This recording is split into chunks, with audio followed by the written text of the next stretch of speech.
The proxy war was really a war between the United States and Russia. And we were using people in the Middle East to fight against each other.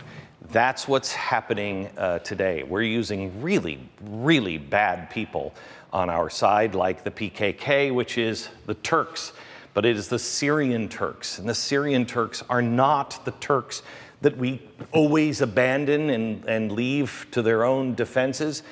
These are the Iraqi Turks live up in this region, and they are the best people.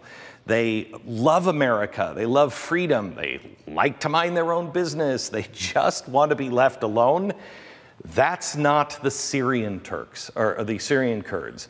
The Syrian Kurds, the PKK, these are rebels. They are Marxist, Leninist radicals that want an authoritarian state.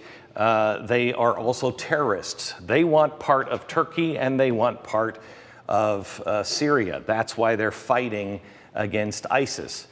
We're actually using them. We have troops, we have Marines and Rangers here, and we are fighting now in both directions, which sounds like a great idea. We're fighting ISIS, and we're also fighting something else we'll get to here in a second. So we have these really bad guys that we're supporting here and here. The idea, I guess, is they're going to squeeze ISIS, but that's not really what is happening. Turkey hates these guys. Russia is over here. This is what's left of Syria is over here. Assad is over here, and this is all he's got left. Russia is also helping protect Syria. So what happened this weekend? Our military shot down a Syrian jet about here. This is Raqqa. It's right on the Euphrates River. When we shot this down, this is a new thing. We haven't been shooting down Syrian jets. When we shot this down, Syria cried to Dad, Russia, and said, they're shooting down our jets. They started it. And Russia decided to respond.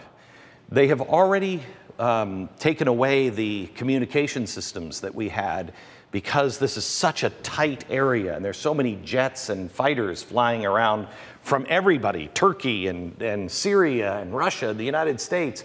There's so much going on that we always thought it would be a good idea to have a hotline between us and Russia. Is that your jet? What are your intentions? Something that the commanders could speak to each other immediately before somebody pulled a trigger. Russia has now severed that hotline. We don't have that communication anymore. And today, about 8 o'clock, the Associated Press announced that any American jet that flies west of the Euphrates River will be shot down and deemed hostile. This puts us into an entirely new situation.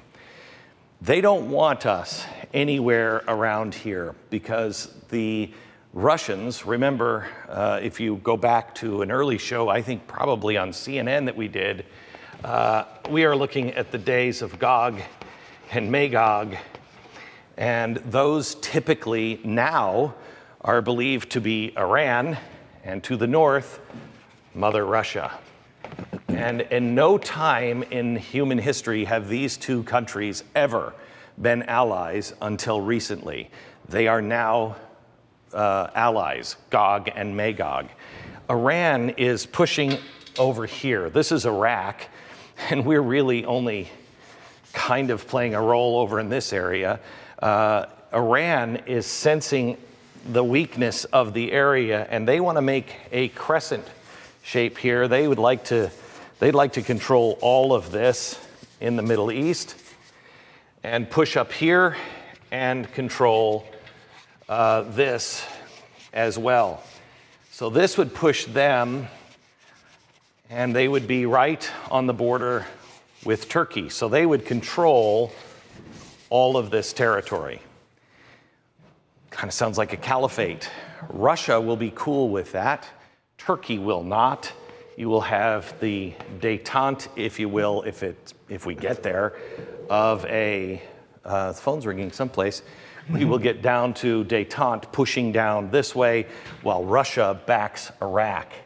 This is, forget about the war on ISIS. The war on ISIS is now a distraction. This